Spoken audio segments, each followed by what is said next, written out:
Hello friends and welcome to sleepy classes. एक और video अब हम लेके आए हैं जहाँ पे अब हम एनालाइज कर रहे हैं political science and international relations का यूपीएससी मेंस 2023 में जो पेपर 2 है उसका सेक्शन ए। इससे पहले हम पेपर 1 के दोनों ही सेक्शंस ए एंड बी दोनों को इन डिटेल एनालाइज कर चुके हैं, including giving you structures of model answers as well as कुछ सोर्सेस, किस तरह से अपने नोट्स को आपने मोल्ड करना है कि आप आंसर कर सके क्वेश्चन की जो रिक्वायरमेंट है उसको। नाउ पेपर 2 को जानने के लिए बहुत सारे बच्चों को ज़्यादा एक्साइटमेंट होती है बिकॉज इट्स ऑल्सो पेपर 2 जो कि देखा गया है जहाँ पे बच्चों को लगता है कि बहुत सारे चैलेंजेस भी आ सकते हैं, considering that this portion is also very open ended and very dynamic, right. Now not just paper 1 और 2, द मेन प्रमाइस जो कि जानना ज़रूरी है इज़ वाई इज़ इट कि हम इन क्वेश्चंस को इवन डिस्कस करते हैं, राइट। अब आप इंस्टीट्यूशंस के पॉइंट ऑफ व्यू को छोड़ के आप ये सोचिए कि बच्चों के लिए क्यों ज़रूरी है, राइट। इंस्टीट्यूशंस के लिए you might look at it as a marketing exercise, you may look at it as telling students of their capabilities etcetera, but I think 2023 ने एक और बार प्रूव कर दिया है कि प्रीवियस ईयर क्वेश्चंस को देखना क्यों इतना ज़्यादा ज़रूरी है। Not just in paper 1 but in fact paper 2 के अंदर भी हम देखेंगे there will be many not just topics but in fact questions which have been repackaged and again put एक दो सालों के बाद ही। तो इसीलिए अगर आप प्रीवियस ईयर क्वेश्चंस को अच्छी तरह से समझ लेते हैं, उनकी रिक्वायरमेंट्स को जान लेते हैं, उनको आंसर कैसे करना है ये समझ लेते हैं, it can be really helpful in you being able to attempt your forthcoming जो भी आपका अटेम्प्ट होगा in a much better manner. ठीक है, तो आपको अपनी रिक्वायरमेंट के हिसाब से क्या डिराइव करना है आउट ऑफ द वीडियो वो समझना बहुत ज़्यादा ज़रूरी होता है। With that being said, let's very quickly proceed on to today's analysis, जहाँ पे हम पेपर 2 का जो सेक्शन ए है जो कि डील करता है आपके कंपैरेटिव पॉलिटिक्स वाले सेक्शन के साथ, राइट, एंड साथ ही में जो आपका इंटरनेशनल रिलेशंस है उसके सेक्शन के साथ जो है ये डील करता है। ठीक है, तो चलिए आगे बढ़ते हैं टूवर्ड्स आ इनिशियल क्वेश्चन। अब पहला क्वेश्चन जो है जिसके 5 पार्ट्स हैं, नाउ आई वुड से अगेन इन पांचों क्वेश्चंस में से 3 ऐसे क्वेश्चन थे जो थोड़े रेडीमेड थे, एक स्लाइटली डिफिकल्ट टू अंडरस्टैंड था and one was extremely analytical. The first question I would regard as slightly being difficult to understand. ठीक है, in the sense कि आपके पास इसका मटीरियल है but to understand कि इस मटीरियल के अंदर exactly लिखना क्या है, that may be a slight challenge. ठीक है, अब question क्या कहता था, what are the crucial functions of empirical political theory in comparative politics? Again मैंने हमेशा कहा है and I would repeat this one more time, please do not draw any artificial boundaries between paper 1 and paper 2 of PSIR, especially when it comes to political theory and comparative politics wale part. There is a lot of give and take, there is a lot of overlap that exists here. In fact, there will be a number of questions wherein you will have to utilize the things that you've studied in part A of paper 1, particularly in the political theory segment, and utilize them in comparative politics. Right, now this again was one such area जहाँ पे हम इसको comparative politics में भी पढ़ते हैं but paper 1 के अंदर भी पढ़ते हैं। ना बहुत बार हमने एम्पिरिकल थ्योरी जब हम पढ़ते हैं क्या है, ये मॉडर्न थ्योरीज है और ये मॉडर्न थ्योरीज की शुरुआत किससे होती है, बिहेवियरलिज्म से होती है, right. So all you had to do was break down these behavioural political theory के components to actually underline what are the kind of functions that they are performing. And जब इनकी नेचर को ही हम देखते हैं वहीं से हमें इनके फंक्शंस भी पता लग जाते हैं, राइट। तो मैंने बहुत ब्रीफली एक टेबल डिस्कस जो है मैं करूँगी फटाफट, ये हमने अपने नोट्स में भी डिस्कस किया था। इनफैक्ट अगर आप कंपैरेटिव पॉलिटिक्स की कोई किताब नहीं भी पढ़ते हैं, वैसे तो आई सजेस्ट डैनियल कारामानी आप पढ़ सकते हैं। अगर आप डैनियल कारामानी नहीं तो इग्नू के जो पॉलिटिकल थ्योरी के सेगमेंट्स हैं आप उनको देख सकते हैं। अगेन इनको डाउनलोड अगर आप करना चाहते हैं, ये हमारी वेबसाइट पे अवेलेबल है, आप इनको डाउनलोड भी कर सकते हैं, ठीक है। इनफैक्ट मैंने आपको पूरे सोर्सेज बताए हुए हैं कि इग्नू से कौन कौन सा मटेरियल जो है आपने डाउनलोड करना है। Now importantly apart from that, अगर आप गॉबा में भी जो एम्पिरिकल पॉलिटिकल थ्योरी वाला पार्ट है उसको भी समझ लेते हैं तो भी आप इस क्वेश्चन को अटेम्प्ट कर सकते थे। सबसे पहले तो एंड वेरी इंपॉर्टेंटली जो एम्पिरिकल पॉलिटिकल थ्योरी है, क्योंकि ये इतना ज़्यादा नॉर्म्स पे एंड एथनोसेंट्रिक जो अपना बायस था, at least only focusing on the western institutions and the western civilisations, उसको थोड़ा ब्रॉड इन करता है। बिकॉज नॉर्मेटिव की जगह it tends to look at structures और फंक्शंस प्रिवेलिंग, राइट। तो चाहिए इनपुट आउटपुट एनालिसिस हो या फिर स्ट्रक्चरल फंक्शनल एनालिसिस हो, जिसके कारण इट ब्रॉडन्स द होराइजन्स जिनके थ्रू वेरियस स्टेट्स जो हैं या पॉलिटिकल सिस्टम्स जो हैं ये स्टडी किए जा सकते थे, राइट। तो सोशल एंड कल्चरल स्ट्रक्चर्स जो कि across a number of types of political systems exist करते हैं, those could be studied. That's a great function of the empirical political theory.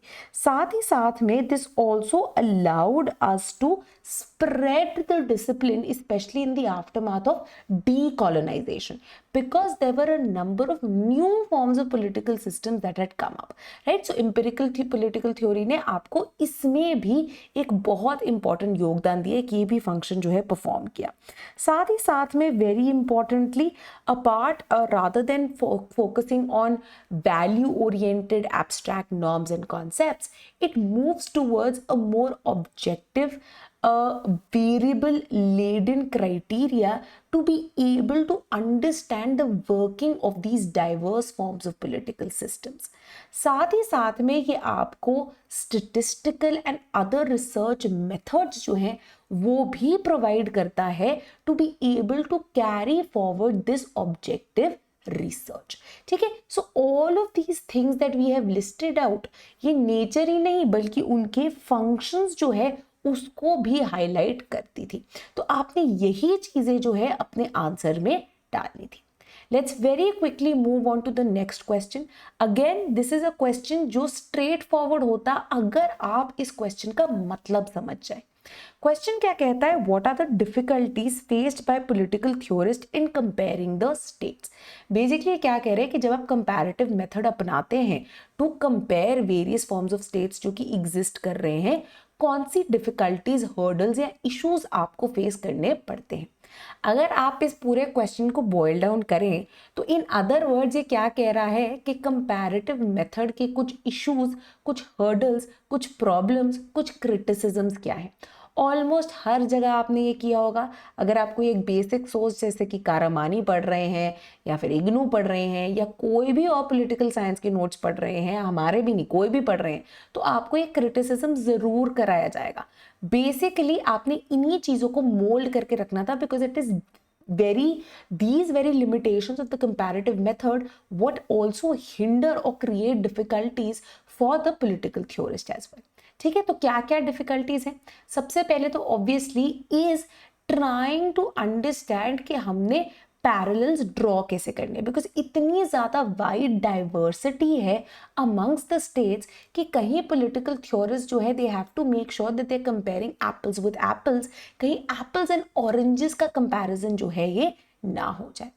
Then very importantly कहते हैं that when you look at, when you're talking about empirical research or comparison, से जब हम scientific method जिससे inspire होके हमने comparative politics का ये method बनाया है, scientific method में से in natural sciences the kind of data sets that we have available, they are very large in number. That kind of data set does not exist in social sciences in comparative politics. Then very importantly, another issue that the political theorists often encounter is this overwhelming importance of research methods and tools rather than focusing on what is at hand. The political system, उसके बारे में शायद उनको उतनी knowledge नहीं होती है, उतना नो हाउ नहीं होता है. साथ ही में वेरी इंपॉर्टेंटली नॉलेज या नो हाउ जानने के लिए जब इमर्सिव जो है एक एक्सपीरियंस देने की तरफ जाते हैं political theorist, it becomes very difficult to curb their subjectivity. Even the political theorist try to be as objective as possible. At the end of the day we are all humans. तो complete objectivity लाना comparative politics में for political theorist becomes a challenge. Right, then another major problem जो कि निकल के आती है is what we call as conceptual stretching. Right, अब political theorists क्या कहते हैं, understanding the working of a certain concept, oftentimes in applying it to various other states or political systems, what we end up indulging in is conceptual stretching. Say understanding various forms of democratic systems. Who do we apply democracy as a concept to? Because democracy की application जो है across the states इतनी ज़्यादा different है, right? What if कल को China and Russia भी claim कर रहे हो कि देखिए इलेक्टोरल डेमोक्रेसी चाहे वन पार्टी ही है, हम तो फॉलो कर रहे हैं, तो हम भी डेमोक्रेटिक नॉर्म्स जो है उसमें सही बैठते हैं, आखिर हम भी तो पीपल्स रिपब्लिक ऑफ चाइना है. बट वो क्या है, कॉन्सेप्चुअल स्ट्रेचिंग हो जाती है. सिमिलरली एक और इशू होता है गैल्टन्स प्रॉब्लम का, जहाँ पे हमें समझ में नहीं आता है कि the kind of similarities that we may be encountering amongst various states और पॉलिटिकल सिस्टम्स, ये एक ऑर्गेनिक सिमिलैरिटीज है या फिर पुश की गई है say by exogenous factors. Say South Asia में a number of countries we say 1990s में went down the route of LPG. But how much of that movement towards LPG was organic and how much of it was pushed by international Western institutions such as World Bank and IMF? Right? If we do not take into consideration, the political theorists do not take this into consideration, their work becomes very difficult. ठीक है, तो ये सारी चीज़ों को जो है आपने लिस्ट आउट करना था. मूविंग अहेड, अब देखते हैं नेक्स्ट क्वेश्चन को. जो नेक्स्ट क्वेश्चन है ये बात करता था, वेरी क्विकली एक मिनट, ये जो है बात करते हैं, लेट्स सी, एक minute, there is a slight problem in accessing this, right. तो ये क्वेश्चन, अब this I would consider as an analytical question. The question state, how does democratic politics construct citizenship. ठीक है, I would suggest that of the 5 जो 10 mark का question है, ये possibly सबसे एनालिटिकल क्वेश्चन था. रेडीमेड आंसर इसका मिलना is slightly difficult, right. But यहाँ पे आपको अपनी एनालिटिकल चीज़ें जो हैं, अपनी स्किल्स जो उनको प्रेजेंट करना है. Because at the end of the day if you look eight social sciences के ऑप्शनल्स, चाहे वो सोशियोलॉजी हो जाए, चाहे वो पॉलिटिकल साइंस हो जाए, ये उतने टेक्निकल नहीं है जितने से नेचुरल साइंसेस के ऑप्शनल, जैसे physics, chemistry, bio. That is why यहाँ पे एनालिसिस जो है that becomes very important to be able to present your analytical skills. अब हमने डेमोक्रेसी भी पढ़ा हुआ है, हमने कंपैरेटिव पॉलिटिक्स में नेशन नेशनलिज्म भी पढ़ा हुआ है, हमने राइट्स का आइडिया भी पढ़ा हुआ है. अब when we look at citizenship, citizenship क्या होती है? जो मॉडर्न कंस्ट्रक्ट ऑफ सिटीजनशिप है, when we look at it being applied in various nation states, हम कहते हैं that this is accompanied by certain rights और सर्टेन क्लेम्स जो सिटीजन्स को मिलते हैं in exchange of certain obligations or duties that they are supposed to perform when they are residing in a certain state.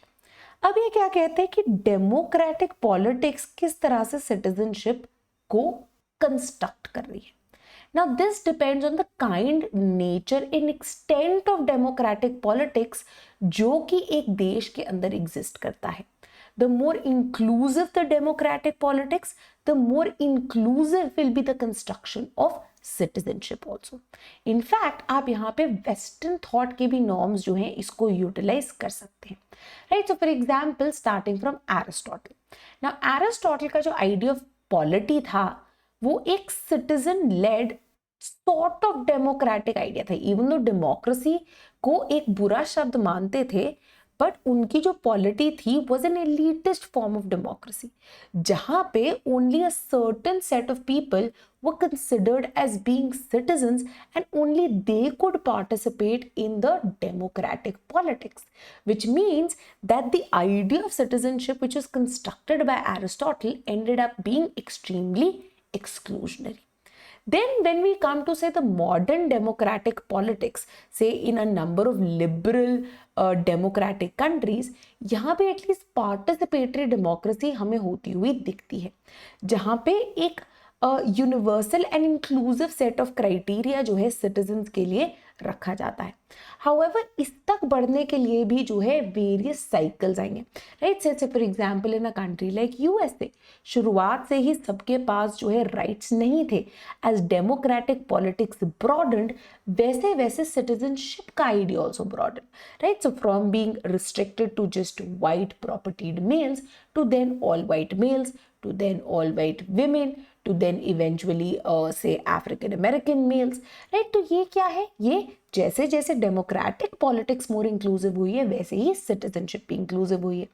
Similarly हम बात कर सकते हैं इंडिया के अंदर भी with the rise of the democratic upsurge, right, उसके अंदर सो इवन दो सिटीजनशिप का क्राइटेरिया जो कि कॉन्स्टिट्यूशन में दिया गया था, that was an inclusive criteria, right? Everyone was considered an equal citizen, everyone was given an egalitarian right. But over time जैसे जैसे democratic politics widen हुई है, citizenship not just being restricted to say being able to vote for a country, but being able to truly enjoy our rights, being able to truly participate in the civil society, being able to truly become a part of the deliberative aspect of democracy, right? यहाँ पे again मैं बात करती हूँ Nancy Fraser के जो subaltern counter republics की। ये सिर्फ तब पॉसिबल हो पाई है जब डेमोक्रेटिक पॉलिटिक्स और इंक्लूसिव बनी है with the coming in of democratic upsurge which we primarily witnessed in the late 1960s, 70s and 80s, right? So that was the line of thought that you could have presented in this answer. ठीक है, तो चलिए अब आगे बढ़ते हैं to the next question. The next question now is about the structure and functions of the ICJ. अब ये जो क्वेश्चन है ये काफी ज्यादा पॉपुलर हुआ है। इनफैक्ट 2022 में भी आईसीजे की जो ज्यूरिसडिक्शन है उसको लेके क्वेश्चन आया था, तो काफ़ी ज़्यादा पॉपुलर है, काफ़ी ज़्यादा जो है एक हॉट टॉपिक बन गया है। हमने इसको करंट अफेयर्स के अंदर भी कवर करवाया था, प्लस अपने लेक्चर्स एंड नोट्स में भी कवर करवाया था। स्ट्रेट फॉरवर्ड क्वेश्चन है, स्ट्रक्चर क्या है एंड फंक्शंस क्या है आईसीजे के। बट ऐसे स्ट्रेट फॉरवर्ड क्वेश्चंस में ना आप you can't beat around the bush, you either know it or you don't know it, ठीक है। तो ये इसके बारे में जानना बहुत ज़्यादा ज़रूरी था। तो हमें पता है आईसीजे, जब हम लार्जर यूएन को एज एन अम्ब्रेला फैमिली देखते हैं, उसके एक फैमिली मेंबर कौन है, the international court of justice, जो कि प्रिंसिपल जुडिशियल ऑर्गन माना जाता है यूनाइटेड नेशंस का, which is situated at the piece palace in the Hague. Very importantly ये एक लौता ऑफ द 6 प्रिंसिपल ऑर्गन्स है जो कि यहाँ पे लोकेटेड है outside of USA. Very importantly यहाँ पे ये जानना भी ज़रूरी है कि रोल क्या परफॉर्म करता है, इसका स्ट्रक्चर क्या है, राइट। सबसे पहले तो इसकी कॉम्पोजिशन है 15 जजेस की, जो कि इलेक्ट किए जाते हैं 9 ईयर टर्म्स के लिए, जिसमें 1/3 जो है एवरी 3 ईयर्स इलेक्ट किए जाते हैं। किसके द्वारा इलेक्ट किए जाते हैं, by the UN general assembly as well as the security council. Now very importantly इसके functions क्या है, important function है इसका to settle in accordance with international law, कोई भी legal disputes जो कि इनके सामने submit की जाती है by states। Now importantly पिछली बार जो है question आया था with respect to voluntary jurisdiction, right, voluntary jurisdiction। क्यों, क्योंकि सिर्फ जो स्टेट्स है जिन्होंने अग्री किया है कि हम ज्यूरिसडिक्शन दे रहे हैं आईसीजे को अपने ऊपर, सिर्फ वो जो है इसके डिस्प्यूट सेटलमेंट मैकेनिज्म का हिस्सा बन सकते हैं। तो नोट्स के अंदर, करंट अफेयर्स के अंदर हमने ये चीज़ें पूरी समझाई हुई थी, तो रिलेटिवली स्ट्रेट फॉरवर्ड चीज़ें हैं, बट आपको इसके बारे में नॉलेज होना ज़रूरी है to be able to attempt this question in a proper manner. ठीक है, अब आगे बढ़ते हैं very quickly towards the next question. The next question again was relatively straightforward, जो कि बात करता था सिक्योरिटी काउंसिल जो है उसके बारे में। ठीक है, तो इसको देख लेते हैं very quickly. Right, just a second. Okay, come slightly ahead, yes, here. Right, now the second question is about structure and functions of the UN Security Council. Now again, at the face of it, it looks like a relatively straightforward question. Simply क्या कह रहा है कि देखिए UN Security Council है, one of the most important organs of UN माना जाता है। अभी क्या कह रहा है कि structure and function क्या है इस पूरी ऑर्गेनाइजेशन के। ठीक है, तो यहाँ पे हमने पहले क्या लिस्ट आउट करना है, सबसे पहले हमने बताना है कि देखिए when we look at the UN security council, ये जो है एक सबसे इंपॉर्टेंट बॉडी मानी जाती है as far as the United Nations का पूरा स्ट्रक्चर इज कंसर्न। अब यूएनएससी में हमें पता है 15 मेंबर होते हैं, 5 जो हैं आर परमानेंट मेंबर्स, इसके बाद 10 जो है नॉन परमानेंट मेंबर्स है, जिन्हें 2 ईयर टर्म्स के लिए यूनाइटेड नेशंस की जनरल असेंबली जो है इलेक्ट करके भेजती है। इंपॉर्टेंटली जो परमानेंट मेंबर्स है इनके पास वीटो की पावर होती है। सिमिलरली ये जो यूएनएससी की पूरी बॉडी है, ये सबसे पावरफुल बॉडी जो है मानी जाती है, जिनके ऊपर प्राइमरी रिस्पॉन्सिबिलिटी दी गई है of maintaining peace and security throughout the world. साथ ही में ये एक ऐसी बॉडी है जिसके पास अथॉरिटी है टू पास बाइंडिंग जो है रेजोल्यूशंस। ठीक है, ये पावर भी जो है किसके पास है, यूएन सिक्योरिटी काउंसिल के पास है ना। ऑब्वियसली स्ट्रक्चर एंड फंक्शंस जो है इनको आप लिस्ट आउट करके स्लाइटली आप बातचीत कर सकते हैं, क्या लिमिटेशंस रही हैं इस स्ट्रक्चर एंड फंक्शंस की, किस तरह से जो एग्जिस्टिंग स्ट्रक्चर है of the UN security council that has been dominated by the permanent 5 members, and why this is leading to certain problems, and therefore certain reforms have been called upon by widespread members including India for UNSC to be able to perform its work in a much better manner। ठीक है, तो इसके ऊपर जो है आप फटाफट बात कर सकते थे before concluding the answer. Next question जो है was now about NAM. NAM now अब एक और चीज है, has become a very hot favourite. If you look at the kind of questions one may be expecting from paper 2, particularly international relations part से, not just paper 2 का part A but even part B, we didn't see a lot of G20, we didn't see a lot of BRICS, which were certain expected questions, but in fact there were questions which had gone back to some of your static syllabus also and pushed you to think clearly about them. Right, तो NAM एक ऐसा area है जिसके ऊपर 2 question जो है witness किए गए। पहला क्वेश्चन क्या कहता है, discuss the relevance of the normative Athos of the non aligned movement in magnifying India soft power in pursuit of her national interest. ठीक है, अब इसीलिए मैं कहती हूं कि कोई बाउंड्री नहीं है कि कौन सा क्वेश्चन 2A में आएगा या 2B में आएगा। I would say that this question could have been in 2B, उन्होंने 2A में दे दिया, बट आपने चीजें तो वही लिखनी है।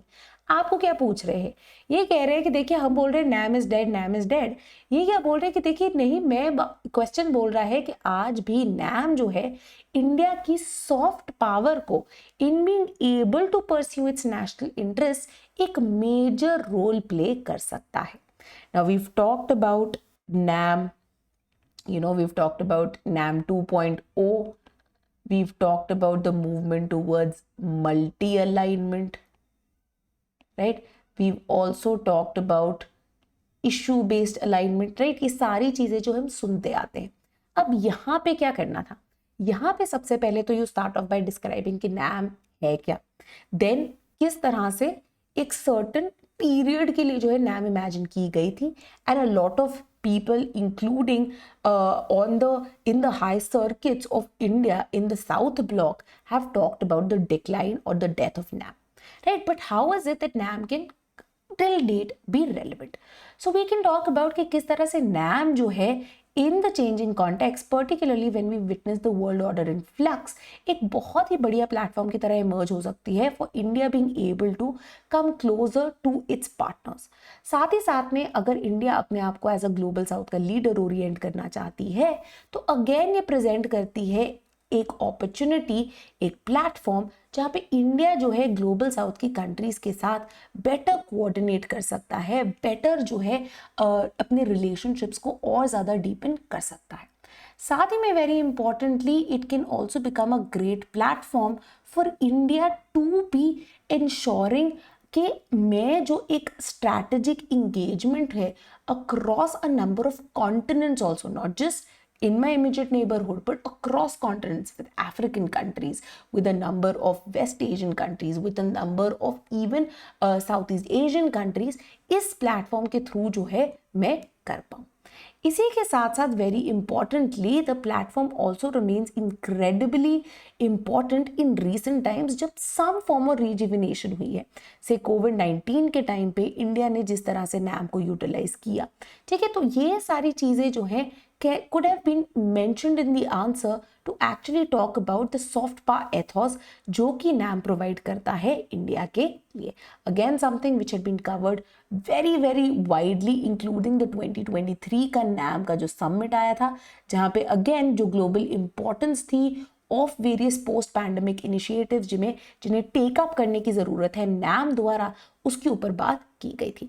इन the end you can obviously talk about कि किस तरह से इंडिया नैम को और रिफॉर्मुलेट कर सकता है ताकि ये जो रोल है नैम का उसको ये बेटर यूज कर पाए। Moving on, next straightforward question I would suggest, which talks about कि functionalist approach in international relations किस तरह से help करता है in maintaining peace order in global politics। अब हमें पता है one of the things कि जब हम functionalism की बात करते हैं तो हम इसे क्या बुलाते हैं, building peace by pieces, ठीक है, ये जो है फंक्शनलिज्म को बुलाया गया है। So the very premise of functionalism is the fact कि पीस जो है ये बिल्ड की जा सकती है by investing in spill over effect, by investing in certain technocratic aspect to be utilized to formulate cooperation in areas of low politics, right. तो लो politics के एरियाज चाहे ये इकोनॉमिक स्फेयर के अंदर हो गए, चाहे ये जो है कुछ रिसोर्स शेयरिंग स्फेयर के अंदर हो गए, इनके ऊपर जो है फंक्शनलिज्म कॉन्सेंट्रेट करने की कोशिश करती है, ठीक है। अब इस लॉजिक के हिसाब से फंक्शनलिज्म ने क्या बोला है, ये कॉन्सेंट्रेट करने की कोशिश कर रहे हैं इन एरियाज पे जहां पे बहुत सारी टेंशंस या इमोशनल इश्यूज नहीं राइज करते, which are the areas of high politics जहां पे ये tensions exist करती हैं।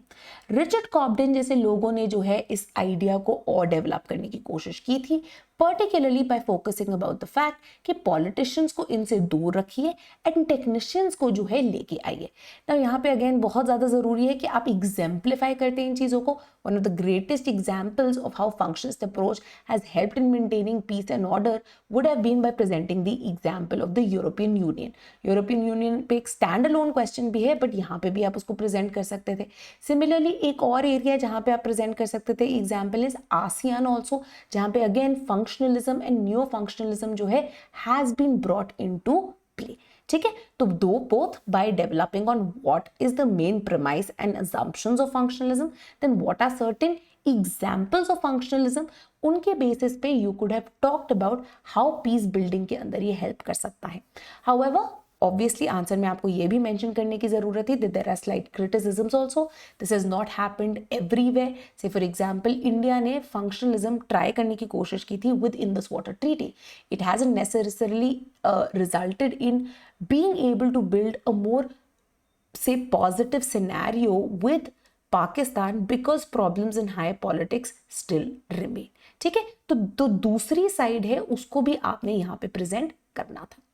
Moving on now was a very मैं इसको बोलूंगी इज अ क्वेश्चन जो कि रिलेटेड था by current affairs but a long term current affairs, right. Now Myanmar के अंदर coup is not a new thing, however फरवरी 2023 में आसियान के जो फॉरेन मिनिस्टर्स हैं उनकी एक मीटिंग हुई थी to specially talk about the kind of crisis जो कि कंटिन्यूसली आउट ऑफ हैंड जा रहा है म्यांमार में, leading to the creation of a massive crisis for various reasons when it comes to security and peace. Extensively हमने इसको cover कराया था करंट अफेयर्स में, इसीलिए मेरा मानना है अगर आपका बेस भी तैयार हो, please do not forget current affairs of PSIR। बहुत सारे लोगों को लगता है कि अरे कर लेंगे खुद, इतनी क्या बड़ी बात है, बट ऐसी छोटी छोटी चीजें जो है मिस आउट हो जाती हैं, which can cause the loss of marks, which can make the difference between you clearing mains or not clearing mains. So if you're one of those students who's facing a lot of problems with coverage of PSIR current affairs, I would suggest कि अगर आपका base ready है, be a part of a current affairs program जो कि extensively इनको cover करता है on a monthly basis. Right now these are certain things जो कि मैंने current affairs में ही cover कराया था. अब म्यांमार जो है is actually a bridge, right? So when we look at regional peace and security, Myanmar ends up impacting the regional peace and security of two conjoined regions, right? Because Myanmar is a bridge. So South Asia and Southeast Asia दोनों के बीच में ये आता है, तो इसके जो spill over effects है वो साउथ एशिया पे भी आ रहे हैं एंड साउथ ईस्ट एशिया पे भी आ रहे हैं. साउथ ईस्ट एशिया में भी we have to remember specially जो हमारी CMLV कंट्रीज हैं उनके ऊपर कैसे इम्पैक्ट आ रहा है, एंड देन साउथ एशिया के ऊपर भी. ठीक है, तो यहाँ पे हम न्यूमरस, पहले तो you should have given a setup, right? Setup in the sense of कि आखिरकार हो क्या रहा है, तो बैकग्राउंड ऑफ द इशू जो है बताना बहुत ज्यादा जरूरी है. ब्रीफली जो है बैकग्राउंड बताइए, then you move towards discussion of what are the problem areas, right? So now problem areas बहुत सारी है. सो साउथ एशिया के अंदर हम मेंशन कर सकते हैं the kind of refugee crisis with Rohingyas जो कि हम देख रहे हैं, जिसके कारण जो है प्रॉब्लम आ रही है रखाइन स्टेट के अंदर जो कि इश्यूज है उसके कारण, राइट? जिसका इन्फ्लक्स के कारण बांग्लादेश के अंदर इंस्टेबिलिटी है, जिसके कारण इंडिया के अंदर जो है ये आ रहे हैं. इसके कारण very importantly there are also increasing ethnic conflicts which we are witnessing in the north east. इसके कारण very importantly another thing that we had talked about very extensively within the current affairs was also the golden triangle issue, which is drug smuggling बढ़ गया है. क्योंकि कू हो रहा है उसके कारण क्या हो रहा है, यहाँ पे शान स्टेट जो कि एक सेंटर पॉइंट है ड्रग्स का, ओपियम का, उसके कारण ड्रग्स जो है काफी फैलने लग गया है, leading to again regional insecurity. Then very importantly इसी के कारण जो आपकी फेक करेंसी है उसकी भी टेंडेंसी बढ़ गई है. Insurgency, support for insurgency groups, particularly India के अंदर जो नॉर्थ ईस्ट के अंदर इंसर्जेंसी ग्रुप्स है, they have started finding a safe haven again in Myanmar. इसी के साथ साथ साउथ ईस्ट एशिया के अंदर भी जो एशियन सेंट्रलिटी का आइडिया है, जो उनकी पॉलिटिकल यूनिटी का आइडिया है, जो कि एक इकोनॉमिक सिक्योरिटी का आइडिया है, वो भी हैम्पर हो रहा है म्यांमार के कारण. इसी के थ्रू एक लार्जर जियोपॉलिटिकल सिनेरियो भी निकल के आ रहा है because of this coup and because of the fact that Myanmar को to a certain level there is a slight hesitance amongst countries how to deal with it. China जो है इनको अपनी चपेट में लेके आ रहा है, जिसके कारण दोनों ही आसियान एंड इंडिया के लिए particularly this is leading to geopolitical insecurity.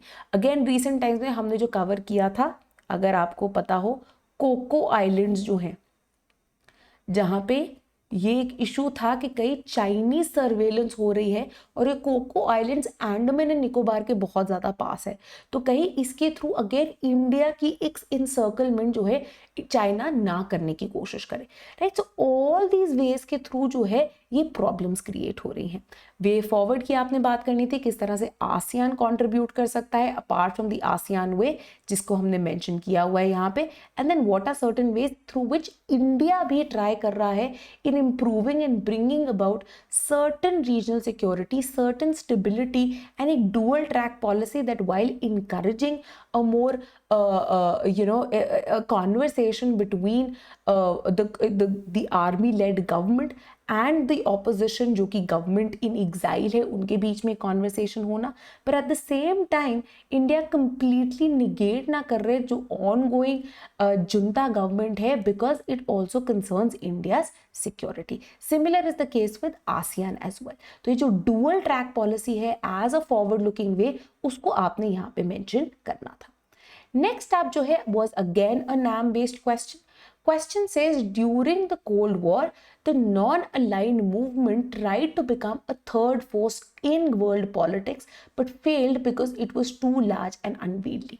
अब सबसे पहले तो यहाँ पे हमने ऑब्वियसली मेंशन करना है कि NAM है क्या, किस कारण के लिए बनी थी, इसका मेन पर्पस क्या था, इसका मेन गोल क्या था, किस तरह से जो कोल्ड वॉर की बायपोलर कंपटीशन था, ये एक तरह से उसको न्यूट्रलाइज करना चाहती थी एंड एक प्लेटफॉर्म प्रेजेंट करना चाहती थी for the third world countries to be able to develop और इन अ मैनर जो कि इनको स्ट्रैटेजिक ऑटोनॉमी जो है वो भी इंश्योर कर सके। ठीक है, तो after talking about this, after talking about the kind of vision that NAM had, we can talk about decolonization की vision, we can talk about reducing armed conflict and violence and tension की vision, we can talk about the general third worldism की vision जो कि NAM के अंदर थी। ठीक है, तो इन सब को मद्देनजर लेते हुए आपने जो है ये व्यू प्रेजेंट करना था। ठीक है, नाउ इसी के अंदर जो है हमने ये चीजें लिस्ट आउट करने के बाद बात करनी थी कुछ चैलेंजेस की। सो फॉर एग्जांपल सी राजा मोहन ही बोलते हैं कि देखिए NAM not just today but उस टाइम पे भी बहुत सारी प्रॉब्लम्स विटनेस कर रहा था, particularly the problem of being very huge, having a number of members जिनके अंदर बहुत ज्यादा कॉमनैलिटीज नहीं थी, एक कॉन्क्रीट एजेंडा नहीं था, मेंबरशिप क्राइटेरिया बहुत वेग था, जिसके कारण ये इफेक्टिवली काम नहीं कर पाया। ठीक है, ये चीजें जाननी बहुत ज्यादा जरूरी है और इन्हें लिस्ट आउट करना बहुत ज्यादा जरूरी है। Then obviously we can talk about that though it was so large, though it was so unwieldy, yes, it encountered a number of problems, but this does not mean that NAM did not achieve anything.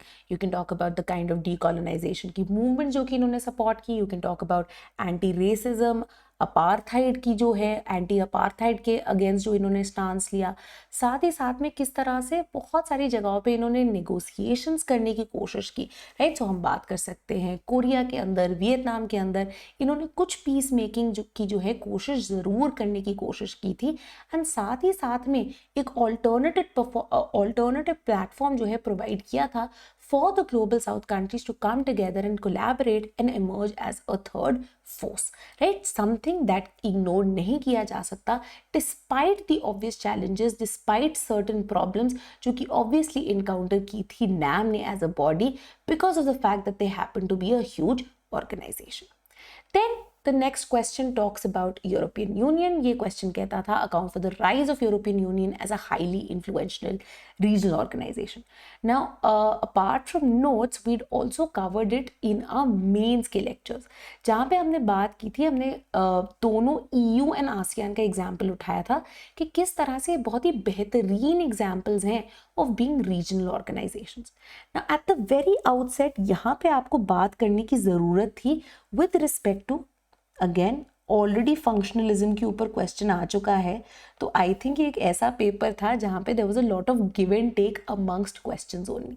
तो आप functionalism का example लेके बात कर सकते हैं कि किस तरह से EU प्रेजेंट करता है फंक्शनलिज्म एट वर्क एंड किस तरह से कंट्रीज जो हैं अपनी नैरो इंटरेस्ट को गिव अप करके can come together to formulate a larger regional organization which can lead to generation of absolute gains for members.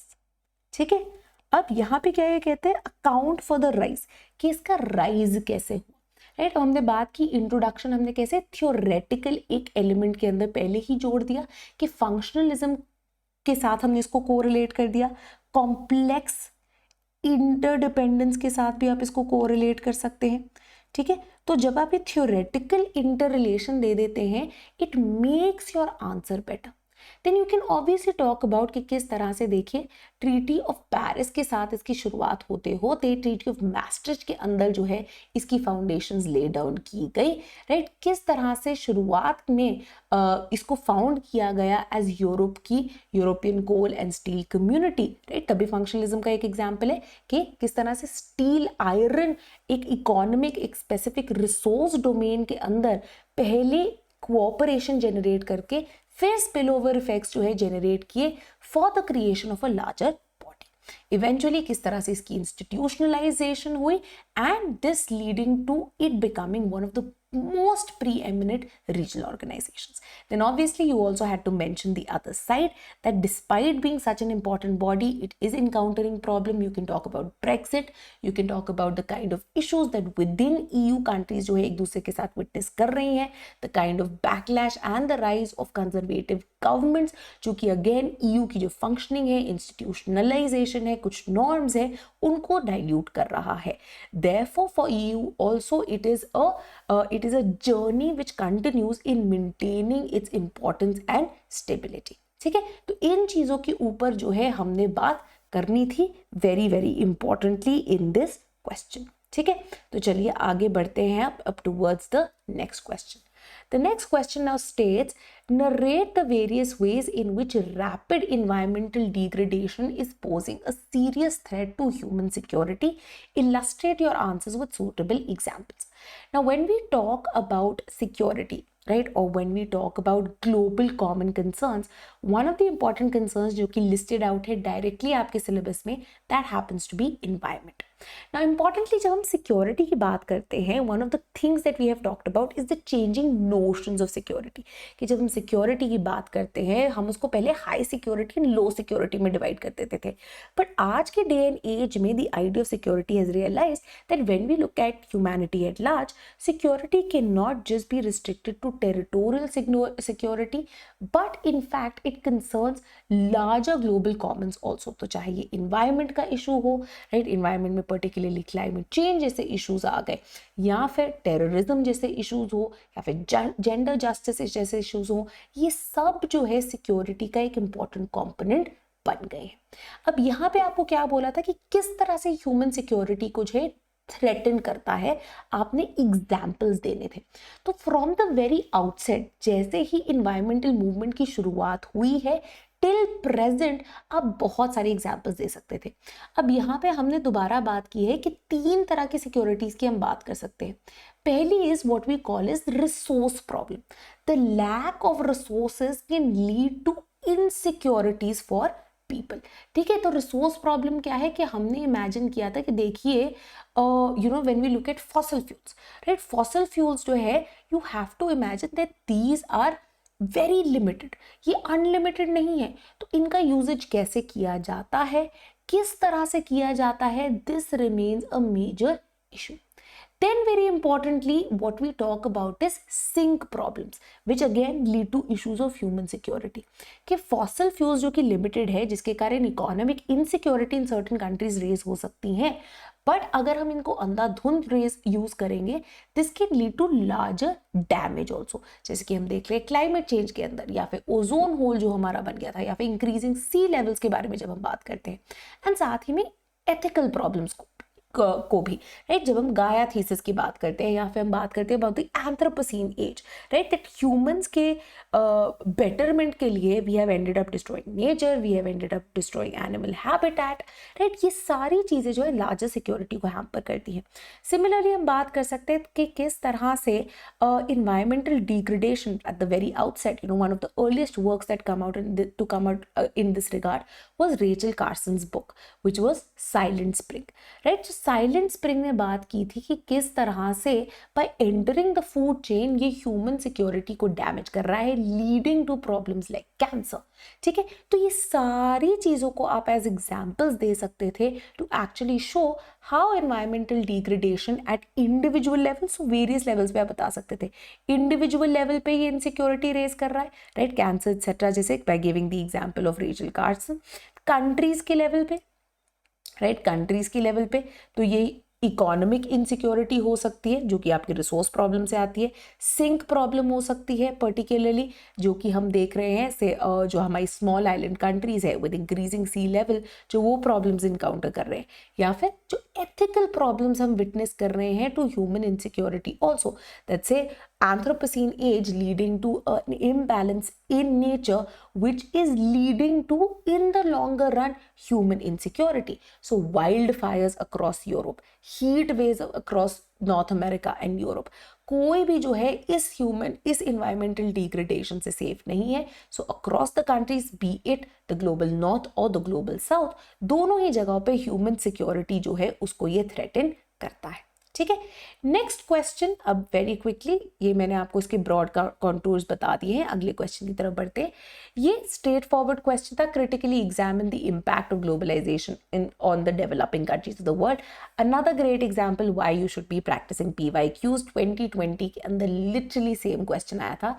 And again globalisation का क्या इम्पैक्ट है ऑन द डेवलपिंग कंट्री, किस तरह से impact आया है, क्या चैलेंजेस है, क्या प्रॉब्लम एरियाज है। This has been a favourite area of UPSC।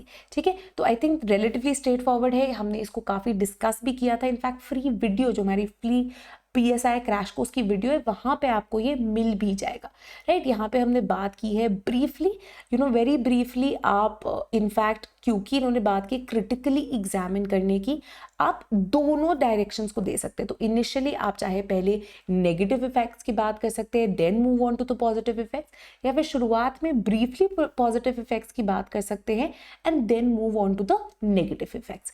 Uneven है, इंक्रीजिंग इनइक्वालिटीज है, सोशो कल्चरल डोमेन में किस तरह से it is leading to the problem of McDonaldization और the idea of McWorld versus McJihad. Politics के अंदर किस तरह से it is leading to problems of nationality, it is leading to problems of governability, it is leading to a crisis of sovereignty। इन सब को आप mention कर सकते थे। किस तरह से it has led to uneven development by using the under development thesis जो है, ये सब आपने यहाँ पे यूटिलाइज करना था।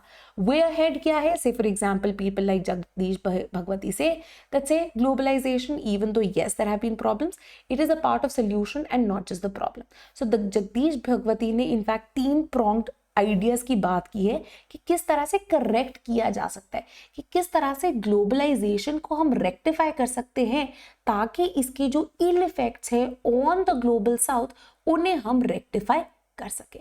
इंक्रीज अगेन इन डेप्थ जो है इसे डिस्कस किया हुआ था, right. So for example maintenance of jobs में जो डिस्प्लेसमेंट है उसको हम कैसे बेटर करें, by increasing skill development, by increasing better investment in say agriculture etcetera. Then very importantly किस तरह से हम एक ओपन इकोनॉमी की तरफ जब बढ़ रहे हैं, ये शॉक थेरेपी की तरह ना हो बट ग्रेजुअली किया जाए, जैसे से इंडिया ने करने की कोशिश की है।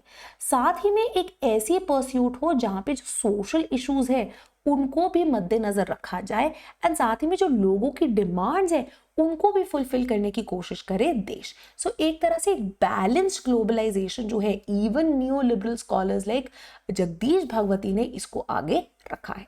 तो इस क्वेश्चन के अंदर critics like Chomsky, critics like Stiglitz, Milanovic, इन सब को आपको मेंशन करना था in critically examining the impact of globalization and how it has resulted in problems for the third world। The next question now was a relatively straightforward question, इसके ऊपर हम ज़्यादा टाइम नहीं spend करेंगे, which was what do you mean by offensive and defensive realism।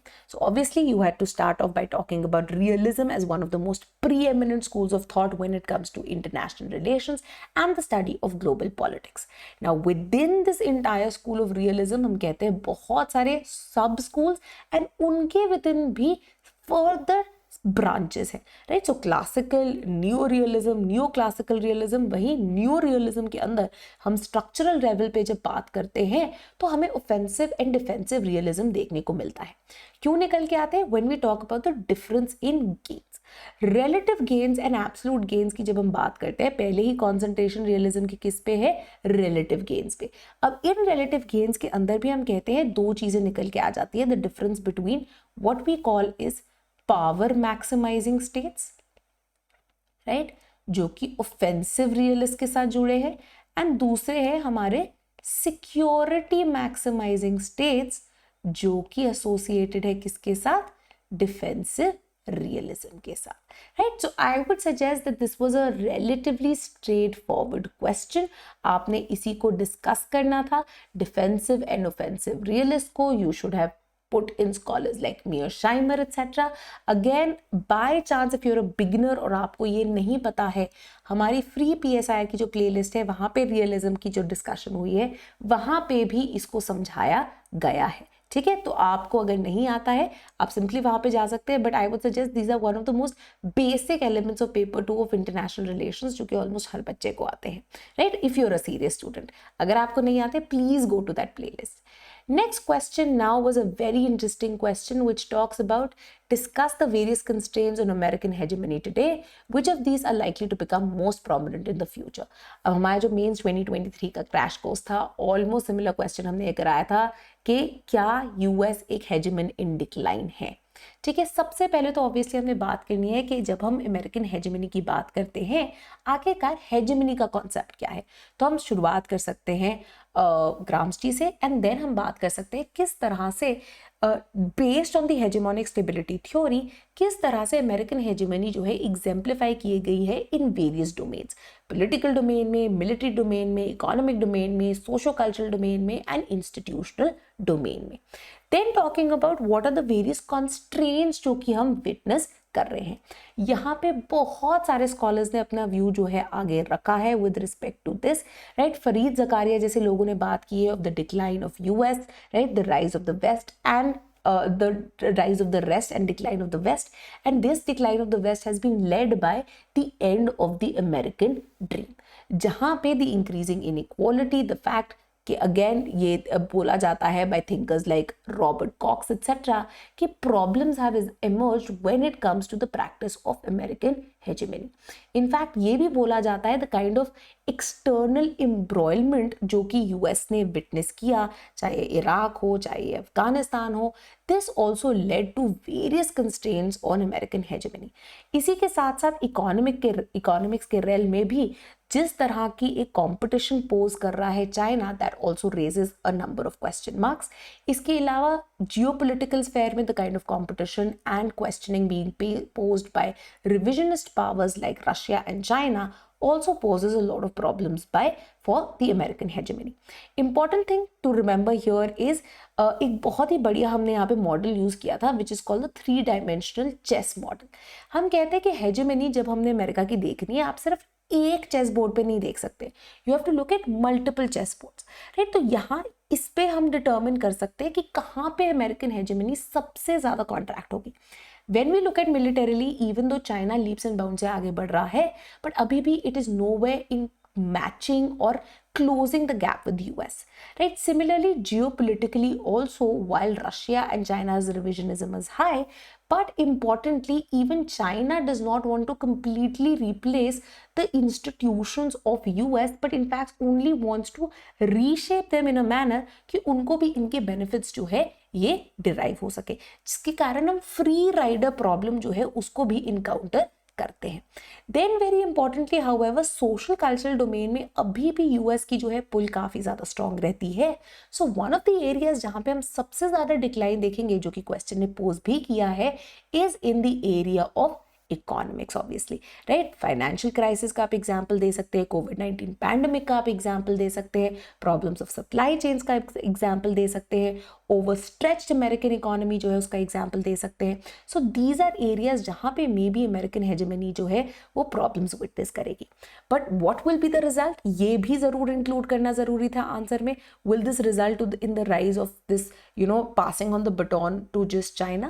Maybe it won't be as straightforward. Why? Because as Amitav Acharya says that we may be entering a world of multiplexity, जहाँ पे एक hegemon may not just be replacing the other hegemon, but things may be way more complicated with the existence of multiple players, multiple institutions and multiple non-state actors as well. ठीक है, तो इस note पे आपने अपना ये answer जो है ये कंक्लूड करना था. Now, hopefully आपको ये समझ में आ गए होंगे पार्ट 2A के. हम इनकी जो मॉडल आंसर्स है वो भी जल्द बना के अपलोड करेंगे, बट ये जो आपको मैंने स्क्रीनशॉट्स दिए हैं इसके बेसिस पे आप अपने आंसर स्ट्रक्चर्स जो हैं तैयार कर सकते हैं, right. This was all for today. Importantly अगर आप अभी भी तैयारी कर रहे हैं, पॉलिटिकल साइंस में किसी भी तरह का सपोर्ट चाहते हैं, you can become a part of our course which starts at only ₹12,000. Very importantly, just in case आपका बेस तैयार है, बट जैसे कि मैंने बोला था, current affairs are one of the areas where you witness a lot of problems. You can become a part of our current affairs course. And last but not the least, अगर आप अभी भी, because बहुत ज़्यादा ज़रूरी है, notes हमारे पास available होते हैं to be able to understand the demands of the question, to be able to understand कि मेरे नोट्स को मैं कैसे आंसर में कन्वर्ट करूँ. ये आप तभी सीख पाते हैं जब आप रेगुलरली आंसर राइटिंग प्रैक्टिस करते हैं, राइट. तो इसी के लिए हम अपनी daily answer writing and quality improvement programme लेके आए हैं फॉर PSIR, और आप इनका भी हिस्सा बन सकते हैं फॉर 2024। अगर आप इनमें से कोई भी कोर्स को ज्वाइन करना चाहते हैं, आप कॉल कर सकते हैं ऑन 1800-893-043, ये जो दिया गया नंबर है उस पर, राइट, या फिर आप हमें मेल ड्रॉप कर सकते हैं at sleepy.classes@gmail.com. Right, this was all from us today. Hopefully this video would have given you an insight on how to approach paper 2 section A का part, right, and ऐसी ही एक और वीडियो जो है हम ज़रूर लेके आएंगे जल्द ही, also discussing paper 2 part B. Thank you and see you soon.